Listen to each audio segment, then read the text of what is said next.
He's like, yeah, I'm waiting for the crazy wave from the back. And then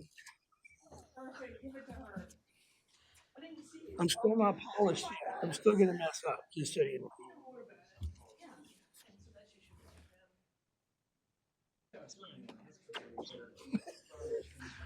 Okay, we good? Okay. Good morning, everyone. Today is Wednesday, June 4th, 2025. I'd like to welcome everybody to the board meeting. We'll call this meeting to order at 9 o'clock. The teleconference number is 1-971-254-3149, conference ID 866-914-607 #. Audio capabilities are listen only and are offered at the best on the best effort for the public. Our meeting is also live streamed, and you can join us online by going to our website and click Jane We're Not Live with You. Before we get started, I'd like to remind everyone to mute their phone. You can do this by pressing *6. Please unmute your phone when your agenda item is ready to be discussed. For those joining via computer, please unmute your microphone and turn on your camera when your agenda item is called. All others remain muted with their cameras turned off. Thank you. Public comment. Those intending to provide public comment to the board may attend in person or email submission to the public comments email on our website. Public comments received by 12 p.m. on Tuesday will be distributed to the board, posted online before the meeting, and become part of the public record. You may also provide public comment virtually by registering ahead of time. To register, please email public comments by 12 p.m. on Tuesday prior to the board meeting. Public comments can also be mailed to the Board of Commissioners Office, 201 Laurel Avenue, Tillamook, Oregon, 97141. For more information on public comment options, please visit the Board of Commissioners webpage. Do we have anybody stand up for public comments online or here? Nope. Okay. So, there's no other guest here. Would Mr. Chair, I walked down here without my agenda. So I'm wondering, is there another agenda in the room? We will get you. You. And then will you I lead us? could share yours. Of You course. could. Would you lead us in the Pledge of I will. Allegiance? Thank you very much. I pledge allegiance to the flag of the United States of America and to the republic for which it stands, one nation, under God, indivisible, with liberty and justice for all. Thank you. Commissioner Barry. We have no non-agenda items. We will move on to presentations and reports. And item number 5, employee recognition for June 2025, continuous years of service. Mackenzie Ware, Human Resources Technician. Good morning. Good morning. Great to see you. Thank you. It's the best part of the month, as I always say, where we get to recognize our dedicated employees for their continuous user service. As always, we do have a healthy list. So I will read through those so we can recognize them for their continuous years of service here. We have Allison Bonato Garcia. She's been here 20 years. Martin Rodriguez, 19 years.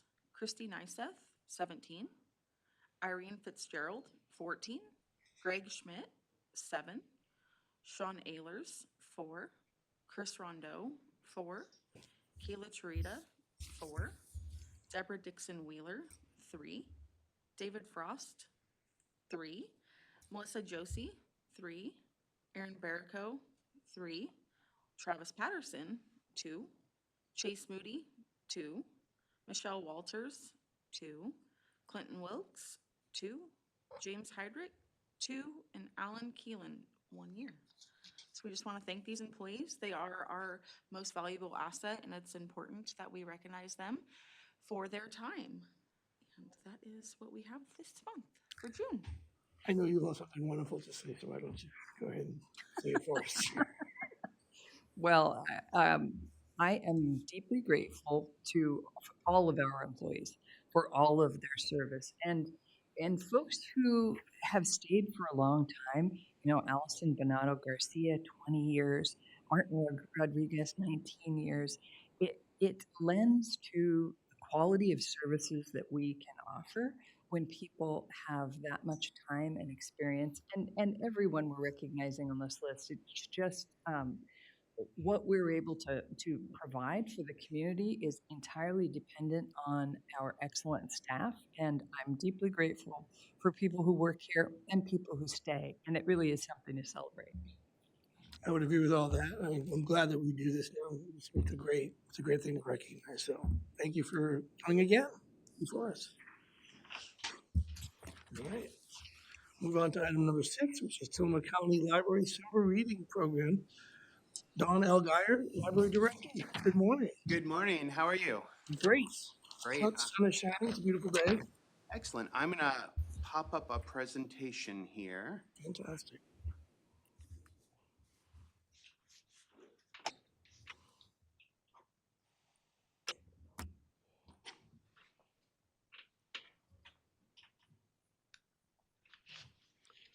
All right.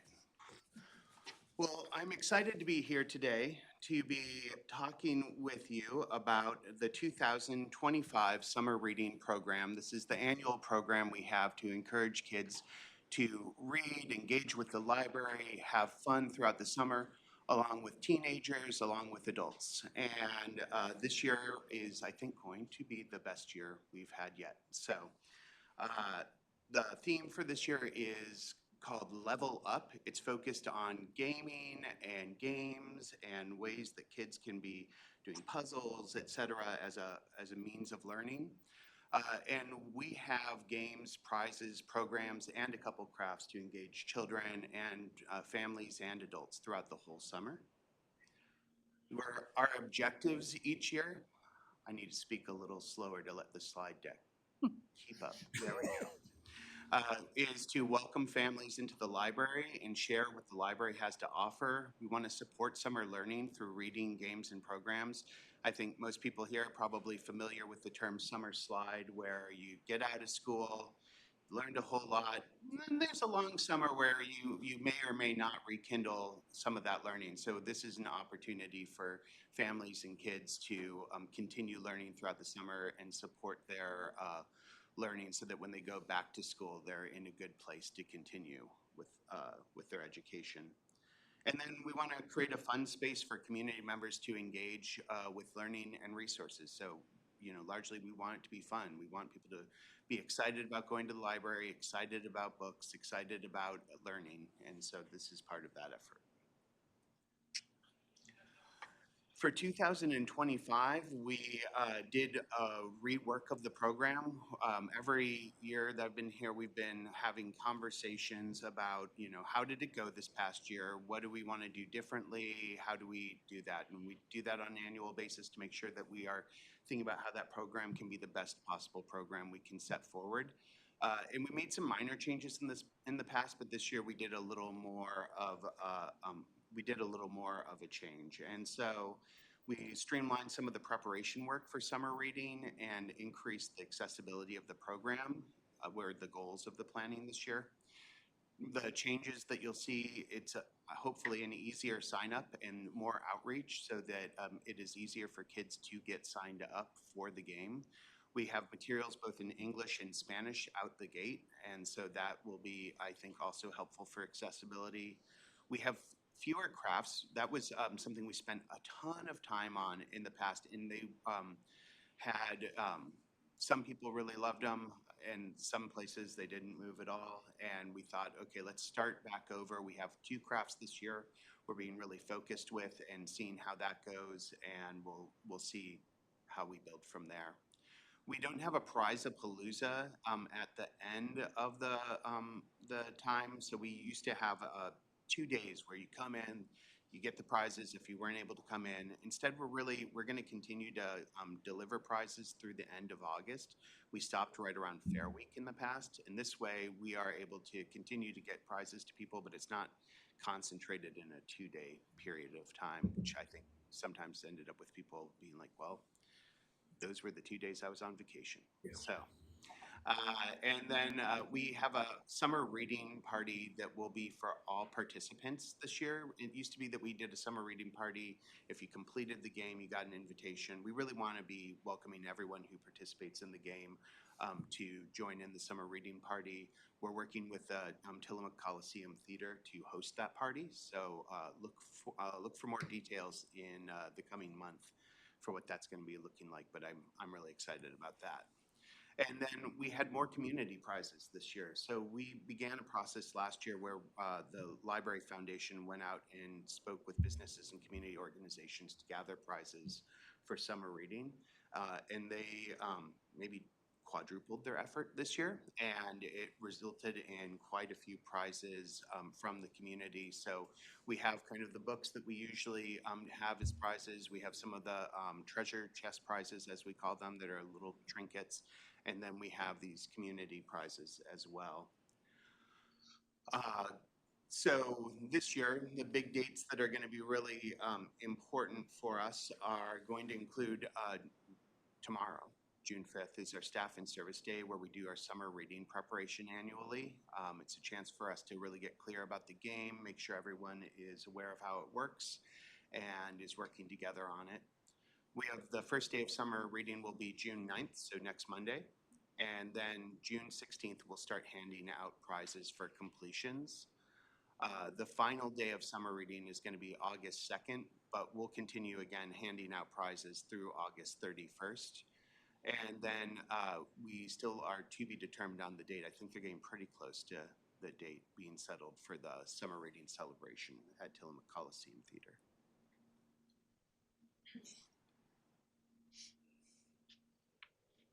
And so I spoke a little bit about the community prizes already. So again, the foundation went out and talked with businesses, talked with organizations, and asked if they wanted to take part in summer reading, and we got a resounding response. And so you will see these level up with summer reading at your library posters around the county in the coming week.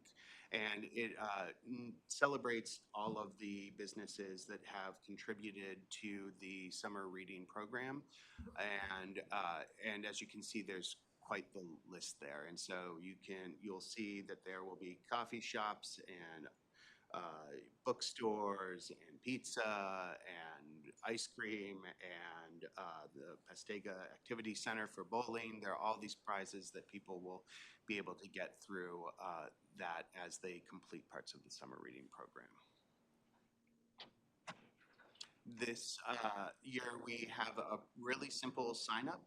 The goal is to get as many people signed up as possible. Every year it's sort of a struggle between the end of the school year and the startup of summer reading to try and make sure that we get kids signed up and get them involved in the game. So we have a revamped summer reading sign up that you can see here. It's real simple: your name, your age, the program that you're taking part in, kids, teens, or adults, and then the local library branch that you use. And so they just turn that in, and then they will give them a game board, and they are ready to go with that. So try to keep it simple. We have, again, multiple games. We have a kids game, which involves 2 levels within it. There's a younger kids version and an older kids version, but it's all on the same game board for simplicity's sake. And in any moment, you're going to see it pop up on there we go, on your screen. So it has this area here. Within each one, there are different categories of things you can do to complete it, including just reading for 20 minutes is good for the entire thing. And so each time you read 20 minutes or do another activity, you put a sticker in one of those spots. Once you have 3, you've completed one of the hexagons there. Once you've completed 5 of those hexagons, you've completed the game.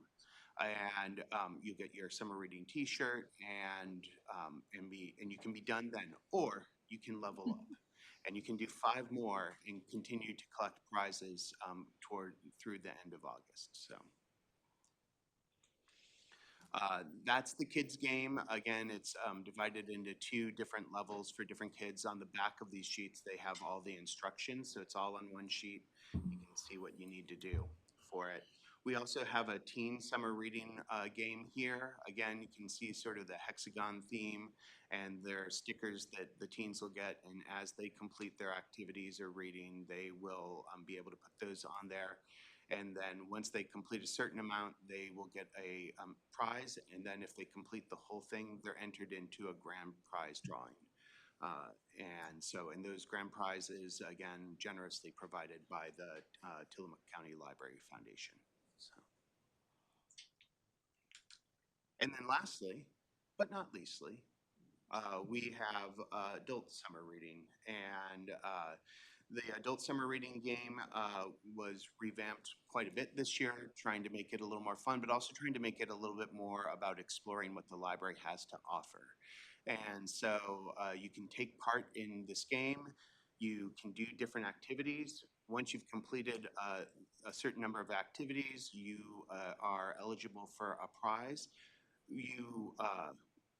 And you can figure out, basically, once you've done a number of these, you have different kind of icons that represent the different types of library users there are. And when you've completed it, whatever you have the most of, that's the type of library user you are. It's like maybe like a magazine quiz style, find out who you are type of activity. And then we have, again, you can be entered in if you complete 4 grand prizes. There will be 6 different grand prizes based on the themes of the different types of library users. Again, generously provided by the Tillamook County Library Foundation. Again, thinking about prizes, we have just a huge number of community groups. You can see one of the gift certificates that we'll have made up for some of the businesses. So we offered to make up gift certificates, or people could give us their own gift certificates, and those will be able to be traded in again for things like pizza or $5 off of, at a store, something along those lines for the smaller prices. And then 2025 crafts, we have 2. One is at a, hold on, there we go. Okay, see if we stay on that screen. The younger kids, we have a make your own coloring book activity. And for the older kids, we have a make your own zine activity. So we have these 2 different activities that people can do throughout the summer, and hopefully will share with us as they get completed. So, and then lastly, we have a ton of programs as per usual. And so we'll have programs throughout the entire county, including weekly movies at the main library branch, and then programs of all different sorts. I am particularly excited. If you've heard me talk about summer reading this year, you might have heard me talk about the goats coming. There are going to be goats coming to visit, and with Goat It, the goat visit. And so you can see this, we have a couple of those events. One is going to be at the Rockaway Beach Library on Saturday, June 21st at 2 p.m. But you can go to the library website and see all of the programs that are going to be available for summer reading. They are always fun. They're always exciting. We always get a large crowd, so do get there early, and we'll be looking forward to seeing people there. And the other part of the program that happens that we coordinate with other organizations for is free summer lunches at the library. At the main library, we have lunches Monday through Friday, 11:30 to 12 p.m. That's nice, especially on Wednesdays, because then it leads right into the movie that day. So it's a great way to get a lunch and then go see the movie. The Tillamook County Library Bookmobile delivers lunches to Glen Haven Apartments and Champion Apartments on Wednesdays and Fridays throughout the summer. And then newly this year, we have Garibaldi Branch Library hosting summer lunches provided by Meals for Seniors on Wednesdays and Fridays. I believe we're closed on Mondays, but I believe there's also going to be a Monday date in Garibaldi as well. So look for that in other advertisements. It's a great way to get a lunch during the summer. As you know, many kids rely on school lunches throughout the year. And this just allows for them to be able to find lunches in another way throughout the summer and hopefully engage with their public library. I'm really excited about this year. I have brought a few adult summer reading game boards for you to participate this year, but I'm glad to answer any questions you might have about this year's summer reading. Thank you. Well, thanks for being with us, and thanks to you and your staff for putting together this excellent programming. It's I had a preview of the summer reading program at the library board meeting, and last week, and it's just or the week before, and it's just outstanding. It's really exciting, and you know, as a mom of a now adult son, I can say that he would have been really excited about this. We spent a lot of time together in libraries when he was young. In fact, the library in Pacific City.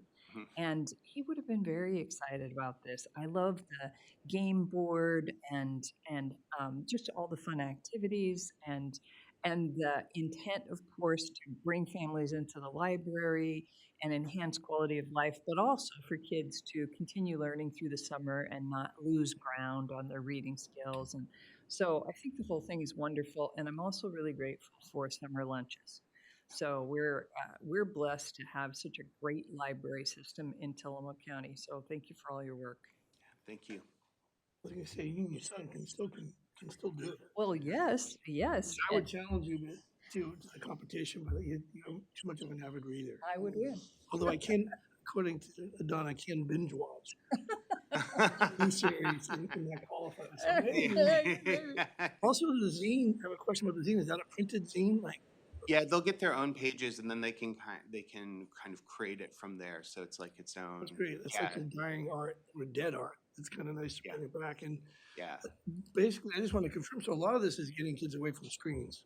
Yeah, yeah. I mean, you certainly, right, if you're watching the movie, you're in front of Sure, a screen, I besides guess. that. But beyond that, yeah, you're out and about, you're engaging with other kids, you're engaging with other parents, you are seeing presenters, you are ideally reading books, you're taking part in activities, and all of that. I mean, the idea is we want to make sure that we are creating minds that are ready for thinking and engaging. And you know, summer is a time to relax, as my daughter is very excited about right now, and that's great. And we want to also make sure, you know, they're still they're still being active, they're still reading, they're still learning. And what's up with the goats? I mean, I love it. And that's the one I wrote down. I didn't ask too many questions because I was very excited about the goats, but I will Who is it? absolutely be at that.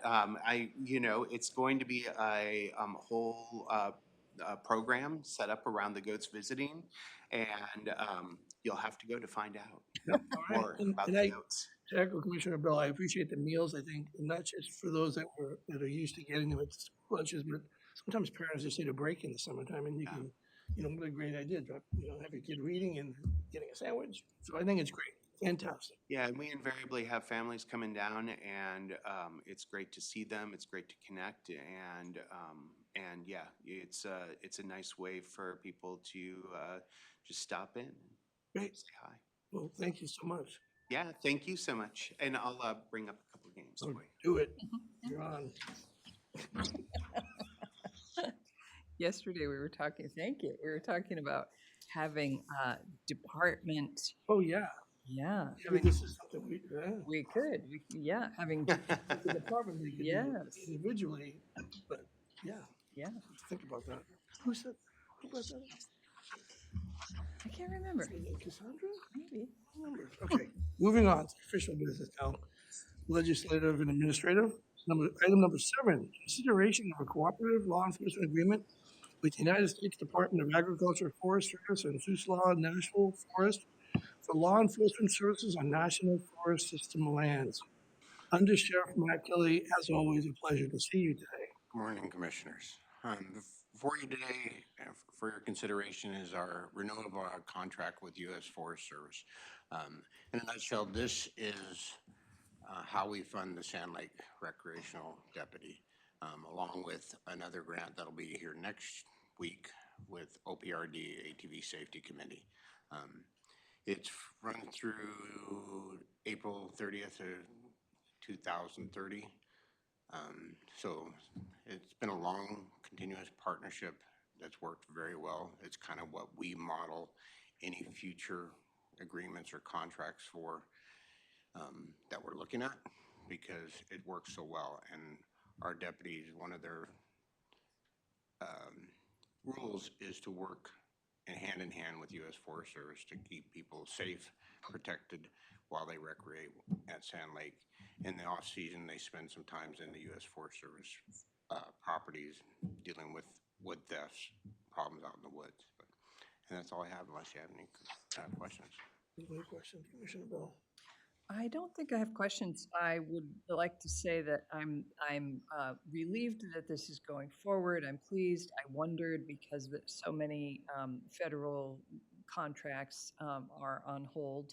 And so I've been wondering what would happen with Sand Lake. So I'm glad, so many people come here and use Sand Lake and visit Sand Lake, and the enforcement's really important there. So I'm glad this is moving forward, and I'm glad also that it's a 5-year contract. Yeah, and to speak to that, there was a hiccup along with any other federal contract or grant or anything like that. This should have been a couple months ago, but everything is delayed in the federal process that it just got literally to us last week.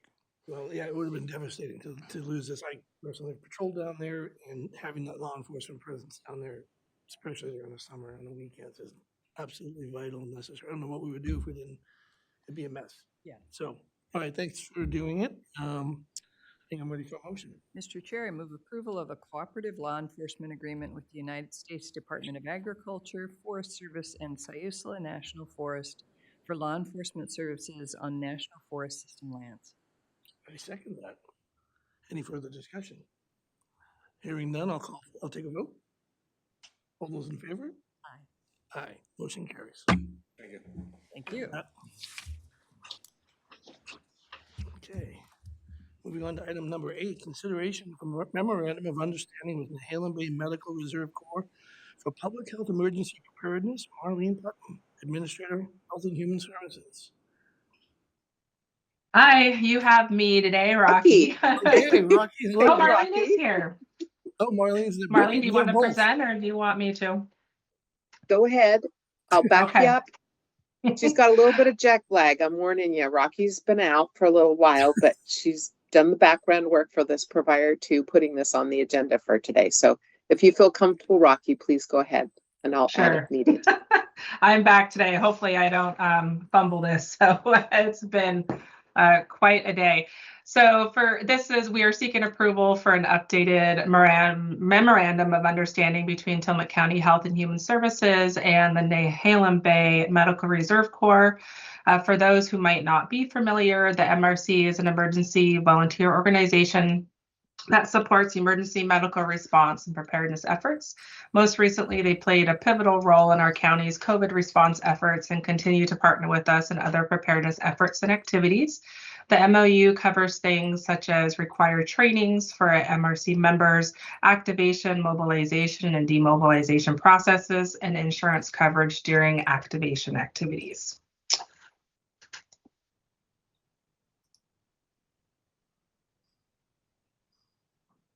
Any questions? Any questions, Commissioner Bell? I don't have questions, but I just want to shout out to Nehalem Bay Medical Reserve Corps for their outstanding work. We're so fortunate to have that group working in Tillamook County, and as you mentioned, Rocky, they did amazing work during the COVID response, and as I have learned about that program and that organization, it's really a model for lots of other places and groups in the country. They're just doing amazing things. So I'm grateful. Yeah, well, echo your comments. So I think we're ready for a motion. All right, Mr. Chair, I move approval of a memorandum of understanding with the Nehalem Bay Medical Reserve Corps for public health emergency preparedness. And I will second it. Any further discussions? Not hearing none, I'll call for a vote. All those in favor? Aye. Aye. Motion carries. Thank you. Thank you. Thank you, and Welcome back. welcome back. Marlene, are you gonna carry the next one then? I will, thank you. Okay. So Thanks, Rocky.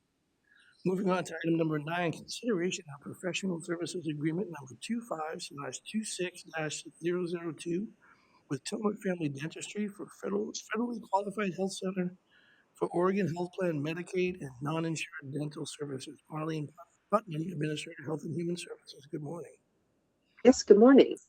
We have had a contract with Tillamook Family Dentistry for a number of years now with Dr. On.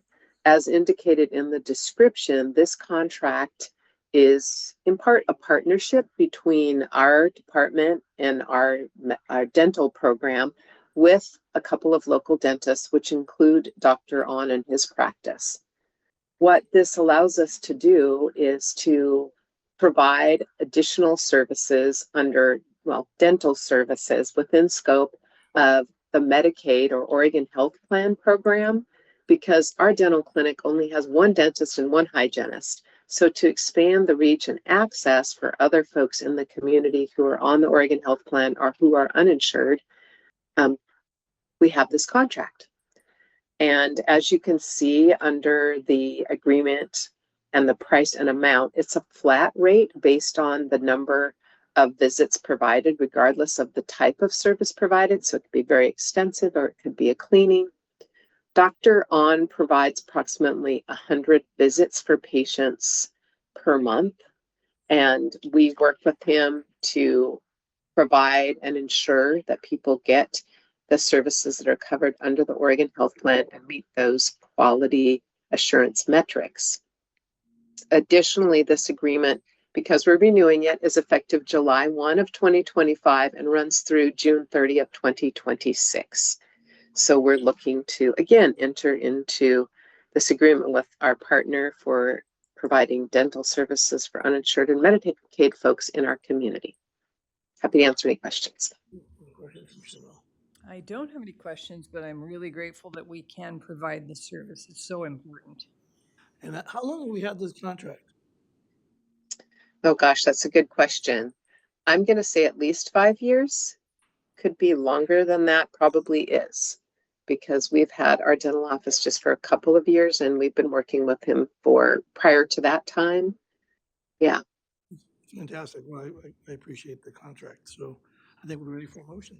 Mr. Chair, I move approval of a professional services agreement number 25/26-002 with Tillamook Family Dentistry for a federally qualified health center for Oregon Health Plan Medicaid and non-insured dental services. And I second that. Any further discussion? Hearing none, I'll call for a vote. All those in favor? Aye. Aye. Motion carries. You thought I was going to be delayed again, but I wasn't. You were great. Thank you, Marlene. Thank you. Have a great day. And number 10, what are we doing with that one? Mackenzie's going to carry number 10 for us. Fantastic. Number 10, consideration of a memorandum of understanding with the Tillamook Softball Association for west parking lot access at the fairgrounds for sport-related activities. Mackenzie, where? Thank you. As Commissioner of the Tillamook Softball Association, I'm presenting this since Cammie was unable to make it today. So we are wanting to establish this MOU to use the west parking lot access at the fairgrounds. For those of you that don't know, Tillamook Softball Association has been around since 1978. It started as an all-women's league. We recently lost our lease that we had at the port for over 40 years. That was back in September of 2024. We had our last season there. So since then, we've been fighting to find a place to continue on with Tillamook Softball Association. And we are hoping that this is somewhat of a solution to be able to use the fields at the fairgrounds. So this is an agreement for that. We do have insurance.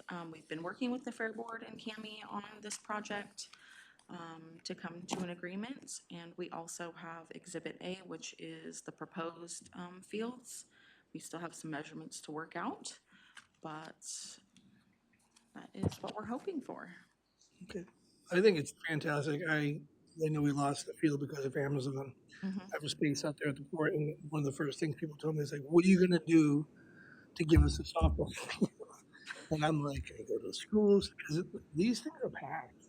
The community really uses these, and I know you have some tournaments coming through, don't you? Aren't there other folks? We do a couple fundraising tournaments. We'd like to expand that. We had 2 fields at the port, which during our co-ed season, we have over 200 adults, some out there playing with their children. Our 2 fields is really tight. We were playing Monday through Friday, 2 games a week. We aren't the only ones with a shortage of fields. As you know, the YMCA also battles for fields. They also have an MOU with the fairgrounds, so we're actually doing this in partnership. So for the youth programs, we'll have access to more fields as well as us adults. I think it's great. I think these green spaces are important. I wish we had more of these kind of fields. Any comments? I'm thrilled that this is moving forward. Thank you for your work on behalf of the Softball Association. Cammie also is excited that this is moving forward. She wasn't able to be with us today because she had to go to Portland, but she asked me to relay her excitement that Tillamook Softball Association and the YMCA are working jointly to create recreational fields for the community, and she's excited that the fairgrounds can be utilized in a different capacity with greater potential for community engagement. So I think it's win-win-win all the way around, and it's really, in case folks are wondering, we're looking at the diagram here. It's the fields between the fairgrounds and TBCC, and that are used for parking during the fair. 2 softball fields will be created in that field. Yes. And so it's very exciting. So this is an MOU for that whole partnership. And so is there a projected timeline? No. We were really hoping that we would get some sort of a co-ed season this year. Normally our seasons start right after Memorial Day for men's and women's, and then co-ed starts right after the 4th of July. Since we're in the beginning of June, we're not sure that we're going to be able to make that work yet. We are going to be doing what we can to prepare the land, but I don't know that we'll actually have a season yet. Okay, Hopefully. Yes. Fingers crossed. great work. Thank you. Okay. Move for motion. All right, Mr. Chair, I move approval of a memorandum of understanding with the Tillamook Softball Association for west parking lot access at the fairgrounds for sports-related activities. And I second that. Any further discussion? Hearing none, I'll call for a vote. All those in favor? Aye. Aye. Motion carries. Thank you, Mackenzie. Thanks, Mackenzie. All right, moving on to item number 11, consideration of an order in the matter of reappointment of members to the Tillamook County Planning Commission. Sarah Absher, Director, Department of Community Development. Sarah? Good morning, Commissioners. Thank you very much. Before you is an order for reappointment of several of our Tillamook County Planning Commission members. They have all been serving for several years and doing a fantastic job. I want to extend a heartfelt thank you to all of them for their time and commitment to helping the county through very complex land use decisions and processes. And I'm fully supportive of their reappointments today. Great, thank you. Comments? Thank you. I would just like to thank them also. When I learned about the Planning Commission, I was really in awe of that as a volunteer service, because people have to be so well educated and well informed about land use, and the meetings are grueling. Not all of them, but there have been meetings that have gone to 11 p.m. You know, it's really a huge investment of time, talent, expertise, and knowledge for that group, and we're lucky to have them serving in that capacity. I would agree. We have some amazing volunteers. It's just incredible. Yeah. So, okay, I'm ready for a motion. Mr. Chair, I move approval of an order in the matter of the reappointment of members to the Tillamook County Planning Commission. And I second that. Any further discussions? Hearing none, I'll ask for a vote. All those in favor? Aye. Aye. Motion carries. Thank you, Sarah. Thank you. Making his way up is Parker. Moving on to item number 12, consideration of housing infrastructure support grant contract number HIP 2521 with Oregon Business Development Department for financing of the Tillamook Bay Commons project, Parker County's Housing Coordinator, Department of Community Development. Good morning, sir. Good morning. It's always good to be here when I'm asking to bring money in and not send money out. So, We appreciate that. yes, I've come to you with this contract, and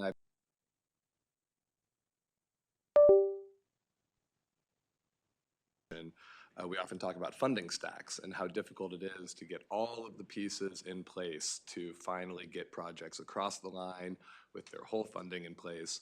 And this is one of those pieces of a funding stack.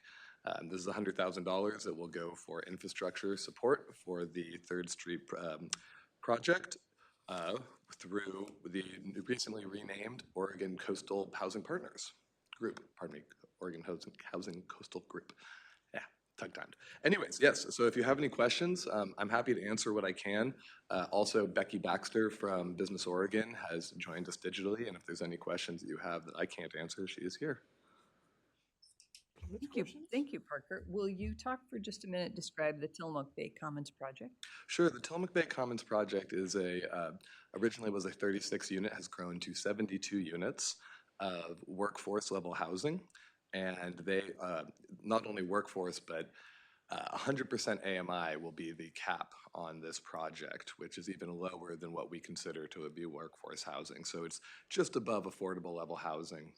And it is high quality, beautiful, Scandinavian-inspired designed units that would be going right next to the hospital. And this project has been pre-leased. The first phase of it, the 36 units, have been 100% pre-leased by the Creamery, the school district, and the hospital. And we really thank them for their involvement, because without that pre-leasing agreement, these projects are very, very difficult to move forward.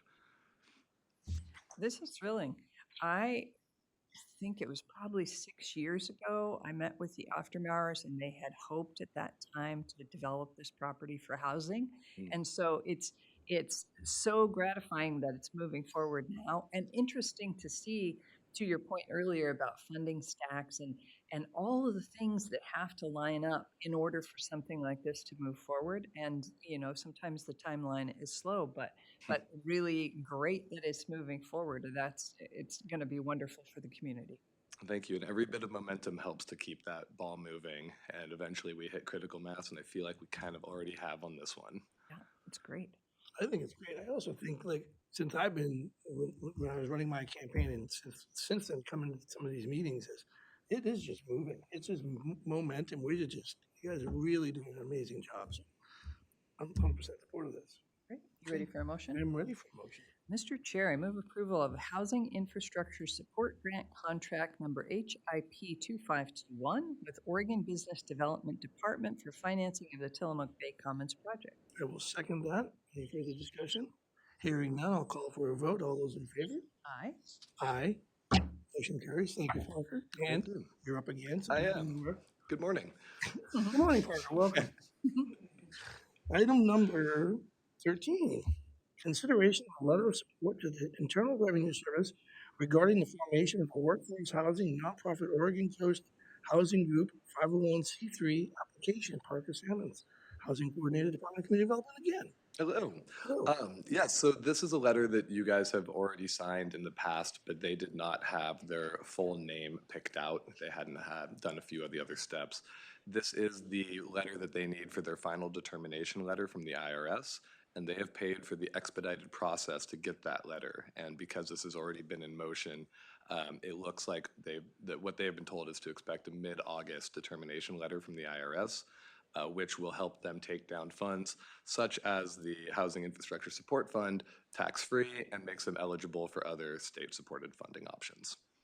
Could you talk a little bit more about this organization and why it's significant? Sure. This will be the first Oregon nonprofit workforce housing group in Oregon.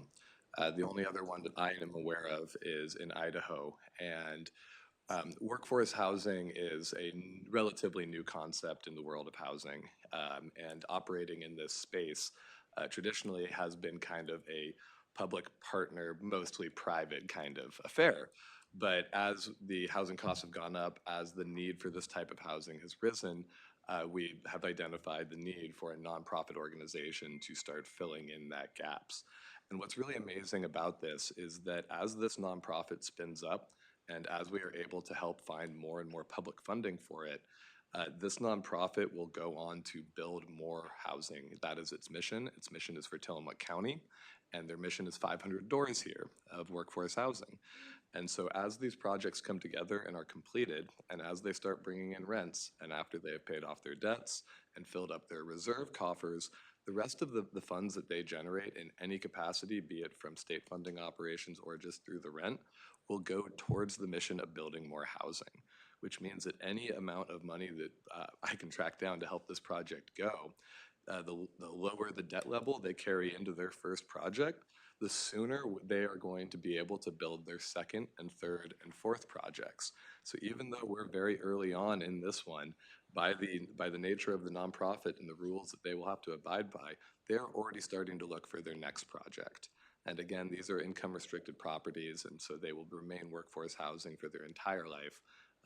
And it's really, it's a new way to get housing built, to have housing build more housing.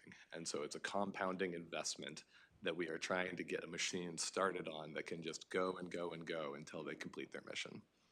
I think it's amazing. I think it's innovative, just like your position. I think they're like really like the incubator for these kind of ideas, and I think that's fair. And I know that you're a big driver for this, so I appreciate that.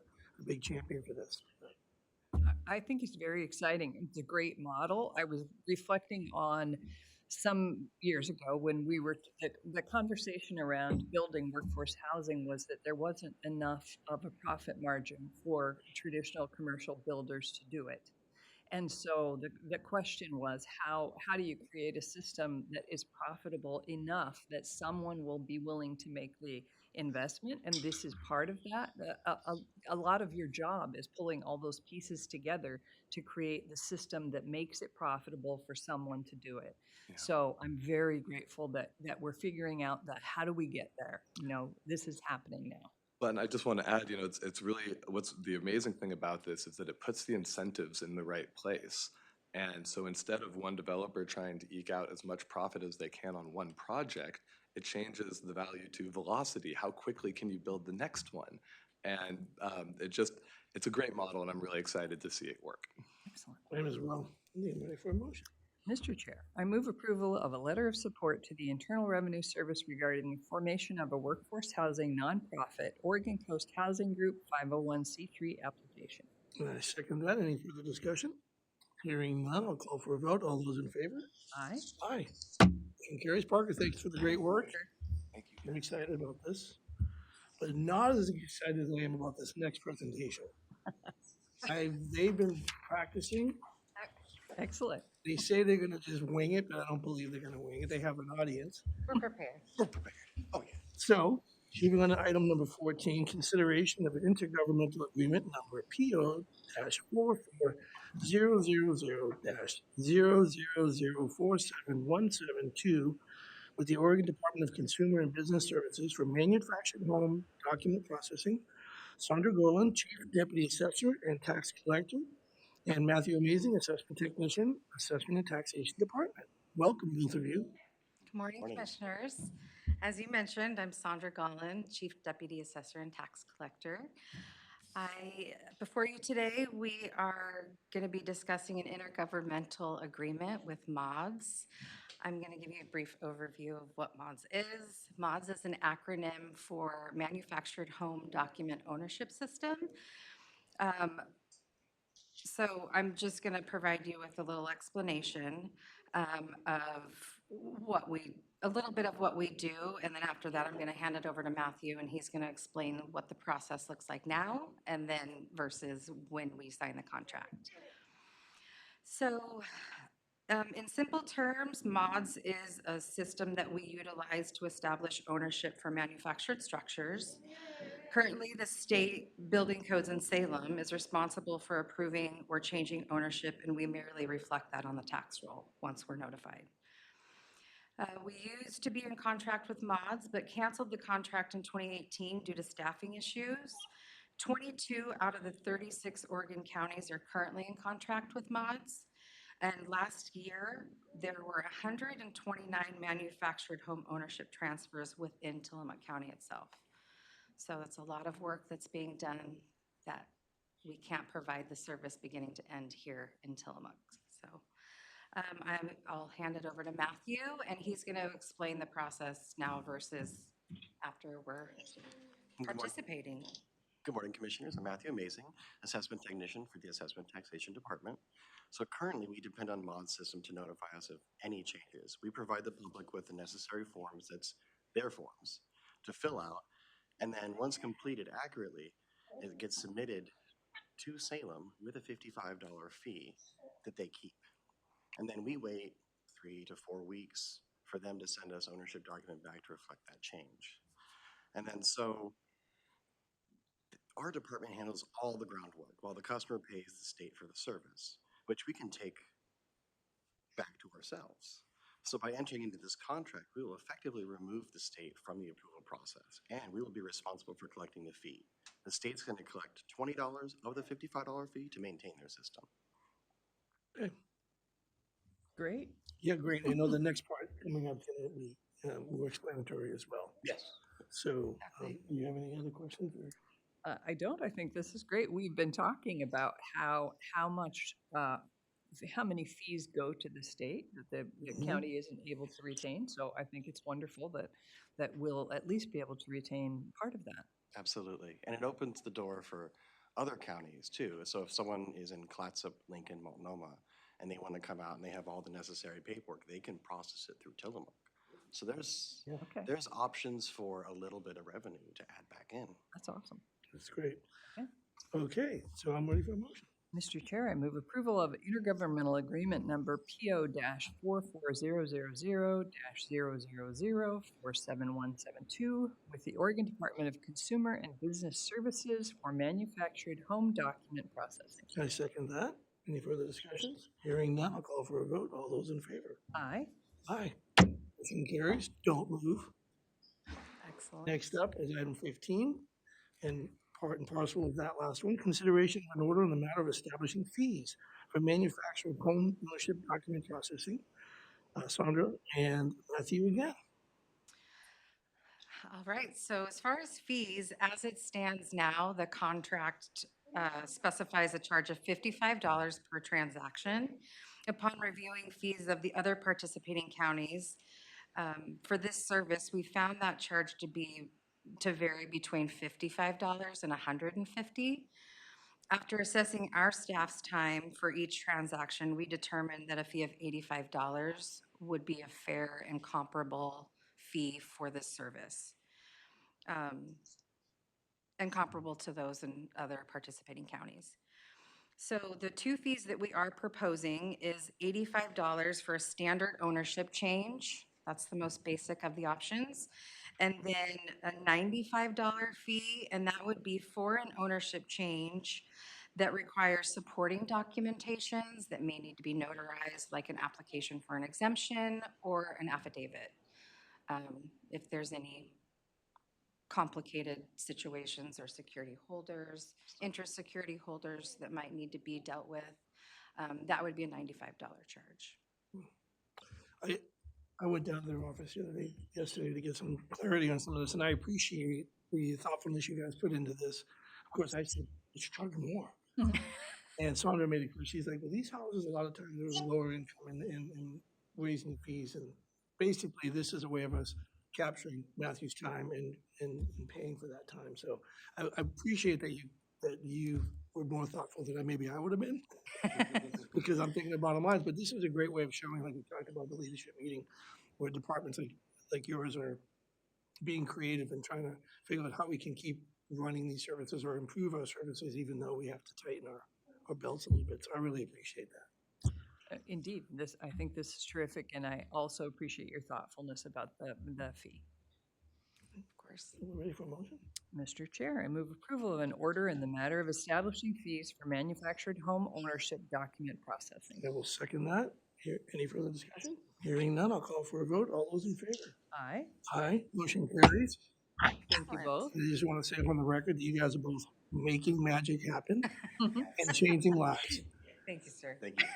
Well Thanks for done. coming in, and I hope we get this ahead of the baby before you guys leave. Absolutely. Thank you for your time. Okay.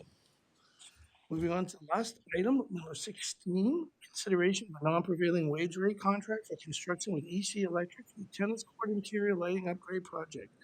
Isabel Gill, the administrative analyst, is carrying this today. Hello. Good morning, Commissioners. Good morning, Isabel.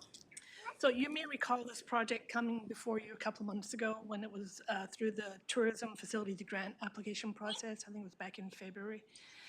And with the Tillamook Coast Visitors Association, it's an LED lighting upgrade project for the tennis court at the fairgrounds. And it was among the list of projects that were originally recommended for funding by the Tourism Advisory Committee.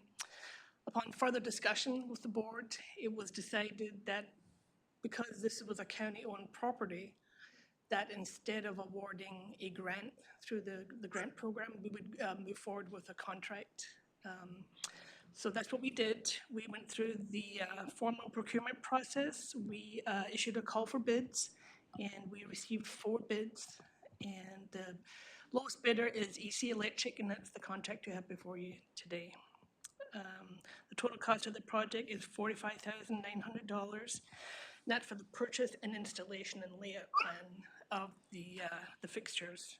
And the fixtures are specialized or specifically designed for tennis court and pickleball courts. They have special brackets that move, so they're very specialized lighting. And again, this is money from the TLT, Transient Lodging Tax. It's no general fund money. And it's a total of 32 lights. Project is scheduled to start after the fair. They were hoping to get before the fair, but it's going to be after the fair. And it should be done by the end of September. Okay. 2 points. One is that we've done a lot of work with EC Electric. I think they do a great job. Correct. Second, this is just another perfect example of what the 70% restricted funds, we like to use this for this. We don't use it as much for tourism promotion. We use it for facilities and upgrading facilities that both residents and visitors enjoy. And this is a perfect example of that. So again, just to reiterate, this money is coming from TLT. It's not coming from the general fund. Exactly. Commissioner Bell. Thank you. I think this is great. I've heard from a number of the folks who belong to the Tillamook Tennis Association, I think is the name of the organization, and they are very excited about this.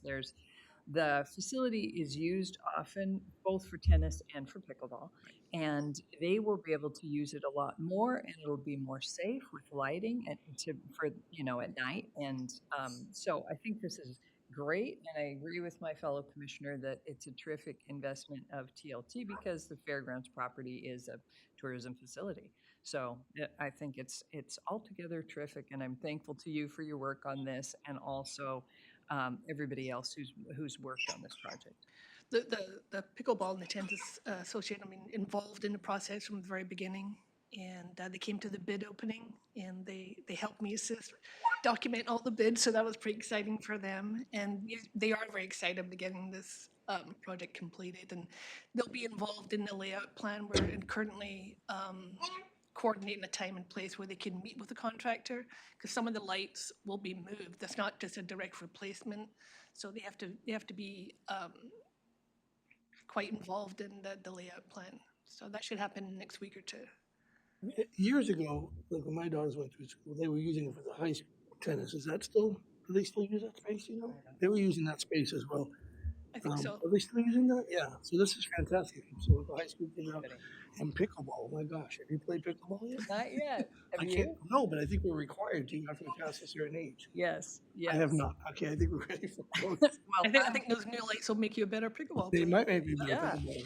I am going to try pickleball because I know so many people who are doing it. And apparently, I'm not very coordinated. So I tried tennis when I was younger, and I was terrible at it. But pickleball, apparently, is very accessible. Like, you can get out and play and have fun and learn it quickly. And it isn't, it's just, people are really enjoying it. And I see the benefits to the health. Like, even in my community, because there's a great pickleball club in Nehalem, and there's a terrific court in Nehalem, and people are like, it's changing the health of the community. I think it's a cult. Healthy cult. Right. Okay. Yes, it is. It's one of those things where I think if we do try it, we will love it. Yeah. Okay, Mr. Chair, I move approval of a non-prevailing wage rate contract for construction with EC Electric for the tennis court interior lighting upgrade project. And I will second that. Any further discussion? Hearing none, I'll call for a vote. All those in favor? Aye. Aye. Motion carries. Thank you. And finally, board concerns.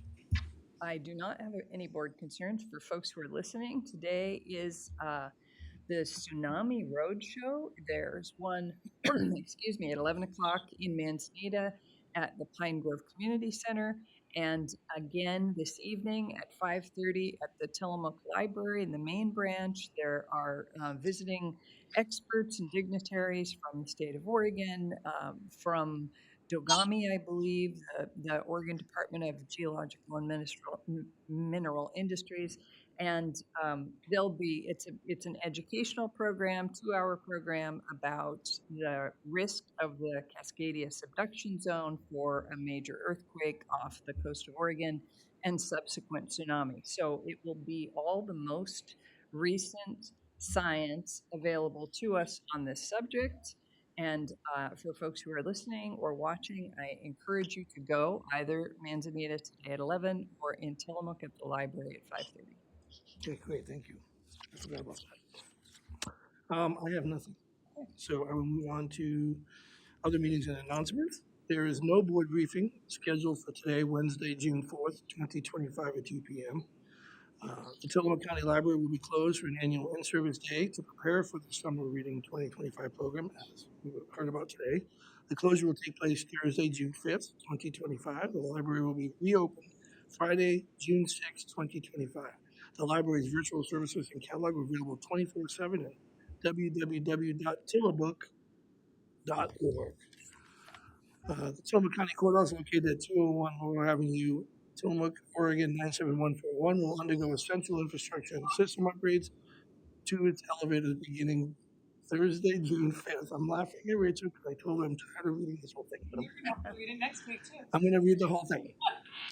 But beginning tomorrow, June 5th, 2025, through Tuesday, June 10th, 2025, during this time, the elevator will be out of service, but all courthouse and county offices remain open to the public. Visitors are encouraged to call ahead for appointments and reschedule, if possible, to minimize disruption and ensure accessibility during the upgrade period. Accessibility accommodations include access to the basement offices via the rear basement ramp and the temporary front access ramp. Have you seen that? It's impressive. Well, you can't not see it. It's huge. It's very impressive. So just so everybody knows, we have a beautiful new aluminum front ramp, easily accessible, right in front of the building. You cannot miss it. Let me see here. A temporary front ramp will be already installed to the south entrances and the first floor offices. And individuals requiring access to second floor services will be assisted in designated areas located on the basement or first floor, depending on the nature of the business. We appreciate the public's patience and understanding as we complete these necessary improvements to enhance accessibility and service. And I want to add one thing. People are tired of hearing about the election, but I did want to say that you have until June 10th. If you were one of those people that received a postcard saying that your ballot is, what's the word she used? There's a signature challenge. Signature challenge. You have until June 10th to come in and rectify that, no matter how you voted on the measure, the TLT measure in question. There's currently 11 votes separating it. And so it's going to go for a recount. So believe it or not, your vote counts immensely. So please take care of that if you can. There's nothing else? Nothing? Bill? Rachel? Debbie? Jane? Okay, we'll adjourn this meeting at 10:02 a.m. What is your baby?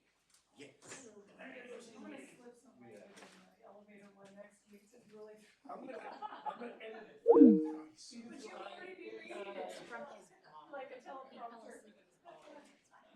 Well, hello there, Stanley. What did you think about Daddy's presents, Riley? You liked it, huh? Future bureaucrat, future bureaucrat. What's the shirt say? Double. Oh, That one, trouble. I'm like, how you guys doing? So you come in, I'm like, oh yeah, Matthew's doing the fall. That's right. That's right. He needs the Lions. I know. You gotta go to Daddy's first, Commissioner, so you know. I know, he dressed up and everything. All the same.